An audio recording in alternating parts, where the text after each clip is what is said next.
to take a look at setting up a salesperson within SalesPad, and then also setting up sales territories.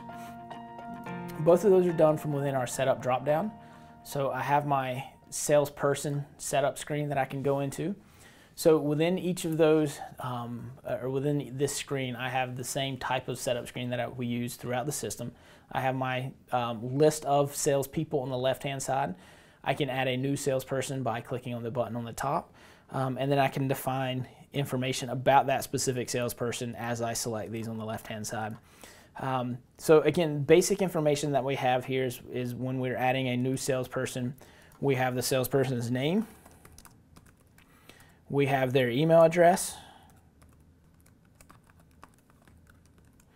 and then we can use their initials. If we have sales territory set up, we could specify a sales territory that this customer covers. In this case, I don't. We're going to take a look at setting that up next. I can also flag a salesperson as inactive. If they're listed as inactive, then it takes them out of that list so that they won't get, you can't assign them to a new customer. And so once I have my salespeople set up, again, back on the customer side, we'll go to my Cool Cars customer. I can assign the salesperson to a customer so that anytime I create a sales transaction for this customer, it will then roll that or default that salesperson into my sales document. So I have my salesperson set, I go create a new order. Salesperson gets set at the header level by default. So again, I have it set at my customer level. Any sales transaction created for that customer will then roll that salesperson down. And so we can see that it's set here. As I add sales lines, I can also split sales by multiple salespeople. So I could specify salesperson at the line level. And again, by default, it's going to roll down from the header.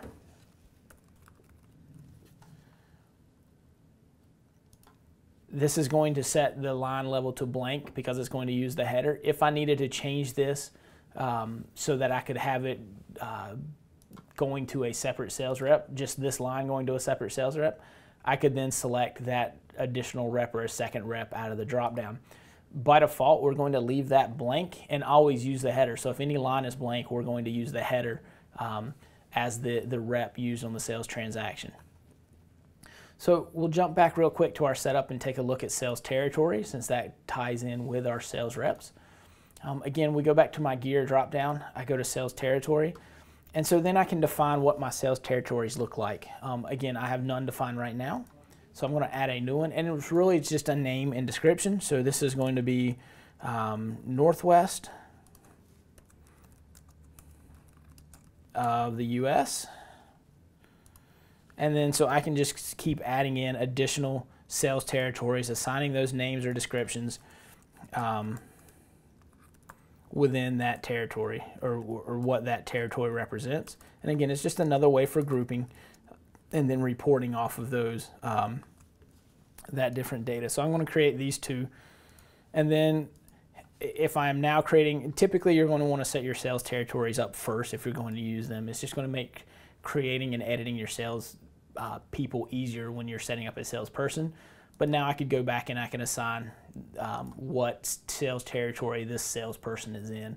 And again, it's just another way that I can do reporting. I can then group customers by sales territory or by salesperson within that sales territory. Maybe I have multiple people that service the Southeast. And so then I can report off of sales out of my Southeast sales territory as opposed to a specific rep within that territory. So again, it's just another way of grouping that, a way of tracking data and grouping those sales or those customers together based off of what territory that sales rep is assigned to. So I can also go into my Cool Cars customer and assign that customer to a sales territory as opposed to just assigning it to a sales rep. So I can specify that sales territory here also. So again, maybe I'm not using salespeople, I just want to track sales territories.